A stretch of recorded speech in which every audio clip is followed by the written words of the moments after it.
আজি ক'ব মানে যোৱাকালিতো মোৰ গ'লে 14 তাৰিখটো গুচি গ'ল, এতিয়া 15 আৰু 16 তাৰিখ আছে। কিন্তু মোৰ উদ্দেশ্য আছিল কি থিয়েটাৰটো আজি আপোনালোকে প্ৰায় জানে 1974 চনতে এই চেৰাপুঞ্জী থিয়েটাৰ ইষ্টাব্লিছ হৈছিল। তাৰে পৰা যুদ্ধ কৰি কৰি আহি আজি মানে আমাৰ সেই গল্ডেন জুবলি উপনীত হৈছে। কাৰণ মোৰ উদ্দেশ্য আছিল যে এই থিয়েটাৰৰ যোগেদি বড়ো সমাজৰ বড়ো জাতিৰ বড়ো কালচাৰটো মই জীয়াই ৰাখিম আৰু সোণালী জয়ন্তী কৰিম। কিন্তু সেই উদ্দেশ্য আজি মোৰ সফল হ'ল মানে হ'লে বুলি ক'লেও ভুল নাই, যাওঁতে 2টা দিন আছে। কিন্তু সেইখিনি কৰিবলৈ যাওঁতে মোৰ যিখিনি সম্পত্তি ঘৰৰ পৰা গুচি গৈছে সেইটো যদি মনত আনিব লাগে তেতিয়া মোৰ বৰ দুখ লাগে। কাৰণ পিতৃ সম্পত্তি 65 বিঘা মাটিৰ ভিতৰত এতিয়া মাত্ৰ সেই থিয়েটাৰৰ নামত গৈ 8 বিঘা মাটি আছে। সেই 8 বিঘা মাটিতে এতিয়া মই যিটো এটা মিটিং গল্ডেন জুবলি উদযাপন কৰিম সেইটো মোৰ 8 বিঘা মাটিতে। তাৰপিছত সেইভাগে যিখিনি আছে গোটেই বিক্ৰী এটা আপোনালোকে দেখিব। আচ্ছা, তাৰপিছত হ'ল এই 8 বিঘা মাটিও ৰৈ নগ'ল হয়।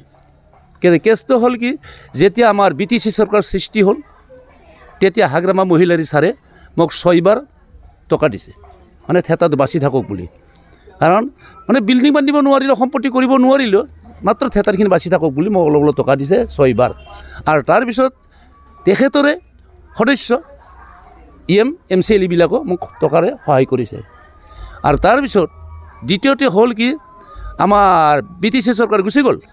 BTC চৰকাৰ আউট হোৱাৰ লগে লগে আমাৰ প্ৰমোদ বড়ো ছাৰৰ BTR চৰকাৰ আহি গ'ল। এতিয়া BTR চৰকাৰটো প্ৰমোদ বড়ো ছাৰে মোৰ ৰিহাৰ্চেলৰ আগমুহূৰ্তত 10 লাখ টকা দিলে অনুষ্ঠানৰ নামত। আৰু তাৰপিছত তাৰ আগৰ এবছৰ আগত মানে বিশ্বজিৎ ডিমাৰীও 5 লাখ দিলে যে চেৰাপুঞ্জী থিয়েটাৰ বাচি থাকক, বড়োৰ একমাত্ৰ জাতিৰ সাংস্কৃতিক, সেনেকৈ মোক দি দিলে। ঠিক তেনেকৈ আগত মই যিটো ভাষণ দিছিলোঁ সিহঁতৰো MCLE বিলাকো সেনেকৈ মোক সহায় কৰিলে। আৰু তৃতীয়তে আমাৰ BTCৰ আউটৰ এটা চৰকাৰ এটা দিছে, সেই চৰকাৰৰ BKWACৰ মিনিষ্টাৰ যিটো চিফ মিহিৰেশ্বৰ বসুমতাৰী, তেখেতেও 2 লাখ টকা দিলে। আমাৰ কালচাৰ প্ৰণৱ বড়োৰ ছাৰৰ থ্ৰুদি মোক 2 লাখ টকা দিলে। ঠিক এনেকৈ গৈ থিয়েটাৰখন আজি আহি মোৰ এই গল্ডেন জুবলি উপনীত হৈছে। সিহঁতে যেতিয়া টকা নিদিলে হয় তেতিয়া মই গল্ডেন জুবলি সুবিধাই নাপালোঁ হয়, মাজতে মই এটা ভিক্ষাৰী হৈ গ'লোঁ হয়। কিন্তু এতিয়া ক'বলৈ গ'লে হাগ্ৰামা চৰকাৰে মোক যথেষ্ট দিছে। যেনেকৈ ভাবিছোঁ যেনে মন্ত্ৰী MLA যেতিয়া মোৰ ঘৰত আহি নপৰে তেতিয়া মই ভাবিম যে বড়ো সমাজ মাত্ৰ মুখতহে কালচাৰ লাগে, কিন্তু অন্তৰেদি নহয়। যদি অন্তৰেদি হয় সিহঁতে মোৰ ওচৰত কিয় আহিব নোৱাৰে? এদিন হ'লেতো সিহঁতে আহিব লাগে। যদি এইখিনি যদি নাহে তেতিয়া মোৰ থিয়েটাৰ এই 50 বছৰ এইবাৰৰ পৰা মোৰ থিয়েটাৰ বন্ধ হ'ব। এইবাৰৰ মই থিয়েটাৰ বন্ধ কৰিম। নতুন এতিয়া লিখি মই নিজে লিখোঁ, মই নিজে জীৱনত এটা 82খন নাটক লিখিলোঁ। 82খন নাটক আৰু এছামিছৰ পৰা মই 19খন অনুবাদ কৰিছোঁ। নাটক অনুবাদ কৰিছোঁ আৰু মই নিজেই 82খন নাটক লিখিলোঁ। চেৰাপুঞ্জী থিয়েটাৰ আজি আহি 50টা বছৰ ভৰি দিলেহি। আৰু এই 50টা বছৰে নাট্য জগতত বড়ো ভাষাৰ বিশেষকৈ যেনেধৰণে তেওঁ নাটক দেখুৱাই আহিছে অত্যন্ত মানে প্ৰেৰণাদায়ক, আৰু জাতিটোৰ গঠনত তেওঁ যথেষ্ট অৰিহণা দিছে। আৰু তেওঁ অসমৰ ভ্ৰাম্যমান থিয়েটাৰ জগতৰ লগতো যথেষ্ট ওতঃপ্ৰোতভাৱে জড়িত। আৰু অসমীয়া কলা সৃষ্টিৰ লগতে বড়ো ভাষাক অগ্ৰণী ভূমিকা হিচাপে আগবঢ়াই যোৱাত তেওঁ যথেষ্ট সহায় কৰি আহিছে। আৰু যিবিলাক নাটক তেওঁ দেখুৱাইছে সেইবিলাক নাটক সমাজৰ সচেতন কেনেকৈ হ'ব লাগে, সমাজৰ শিক্ষা দীক্ষা আৰু কেনেধৰণৰ আপোনাৰ সামাজিক দিশত উন্নতিৰ জখলাত আগুৱাই যাব লাগে সেইবোৰ কথা তেওঁ উনুৱাইছে।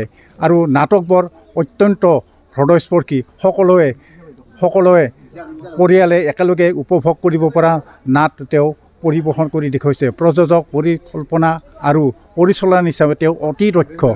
আজি আমি এই যে আমাৰ বড়োৰ যিটো কালচাৰ দিশ কৃষ্টি, আজিৰ পৰা 50টা বছৰৰ আগত আমাৰ তেখেতে সন্মানীয় আমাৰ চন্দ্ৰকান্ত মোছাহাৰী তেখেতে সেই লেচৰা গাঁওখনত জন্ম হৈ আজি চেৰাপুঞ্জী থিয়েটাৰটো খুলি পেলাই আজি 50টা বছৰ অতিক্ৰম কৰিলে। তাৰ কাৰণে মই তেখেতক বড়ো জাতিৰ হৈ ধন্যবাদ জ্ঞাপন কৰিছোঁ। আজি সঁচাকৈ লিখত ল'বলগীয়া 50টা বছৰ অতিক্ৰম কৰাত ইমান সহজ খাদ্য নহয়। গতিকে তেখেতৰ জীৱনত আজি আমাৰ সেই বড়ো কালচাৰটোৰ নিজৰ জীৱনত এডপশ্যন কৰি লৈ ফালে তেখেতে আজি ইমান বছৰ যে উচৰ্গা কৰিলে আমাৰ কালচাৰৰ কাৰণে তাৰ কাৰণে মই তেখেতক ধন্যবাদ জ্ঞাপন কৰিছোঁ তো আশা ৰাখিছোঁ ভগৱানে তেখেতৰ জীৱনটো আৰু অলপ আয়ুসটো অলপ বাঢ়াই দিয়ক ভগৱানৰ ওচৰত আমি প্ৰাৰ্থনা কৰিছোঁ আৰু যেহেতু আপোনালোকে জানে 70 দশক 60 দশকত আমাৰ এনেকুৱা বিশেষভাৱে ইমান শিল্পী নাছিলে আমাৰ বহুত কম আছিলে তো আমাৰ তেতিয়া দ্বাৰেন্দ্ৰনাথ বসুমতাৰী তেখেতে প্ৰথম আমাৰ একদম কি কয় সেই নাট্য জগতখনত থিয়েটাৰ জগতখনত তেখেতে প্ৰথম মানে খোজ কৰা ব্যক্তি হয় দ্বাৰেন্দ্ৰনাথ বসুমতাৰী কোকৰাঝাৰৰ আৰু তেখেতে দৰ্শন জহলাও নামাকৰণেৰে এটা এনেকুৱা নাট্য আছিলে তাৰ যোগেদি আমাৰ বড়ো ভাষা বিকাশ হোৱাত কালচাৰ বিকাশ হোৱাত সেইটো বহুত সহায় কৰিছিলে